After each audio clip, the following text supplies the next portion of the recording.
Hello everyone, welcome to my mini vlog. আৰু আজি মই এই কাপোৰ পিন্ধাৰ পৰাই ভিডিওটো ষ্টাৰ্ট কৰি দিলো। মুগা সাজযোৰ পিন্ধি মই ক'ত যাব ওলাইছো গম পাইছেনে? আজি মই ওলাইছো প্ৰগ্ৰেমলৈ। যেহেতু বিহু প্ৰগ্ৰেম কৰি আছো তো তাৰ কাৰণে আজিও প্ৰগ্ৰেম কৰিবৰ কাৰণে ওলাইছো। আৰু এয়া চাওক মই মেখেলা চাদৰ আৰু খোপাটো ফাৰ্ষ্টে বান্ধি লৈছো কাৰণ মোৰ মেকআপ কৰিলে বহুত বেছি দেৰি হৈ যায়। আৰু এই সাজযোৰ মোৰ কিন্তু বহুত বেছি প্ৰিয় হয় দেই।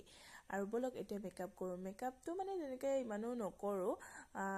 বেলেগ মানে প্ৰগ্ৰেম কেটা মই সিম্পল কে মেকআপ কৰি গৈছো কিন্তু আজি অকনমান বেছিকে কৰিছো কাৰণ আজি মোৰ হাতত অলপমান টাইম আছে হেতু কাৰণে মই মেকআপটো আজি অকন ভালকে কৰিবৰ কাৰণে চেষ্টা কৰিছো ইমান পাৰফেক্টটো নহয় মোৰ মেকআপটো তথাপিও যিখিনি জানো সেইখিনিয়ে কৰিবৰ কাৰণে চেষ্টা কৰিছো এয়া মোৰ ফাইনেল লুক কেনেকুৱানো লাগিছে আপোনালোকে মোক কমেন্ট কৰি প্লিজ জনাব দেই বলক এতিয়া প্ৰগ্ৰেমলৈ যাও খাজি কাছি আৰু এয়া আহিলো ষ্টেজত উঠিলো বিহু নাচিলো আজি ভিডিওটো ইমানেই আছিলে আজিলৈ বাই বাই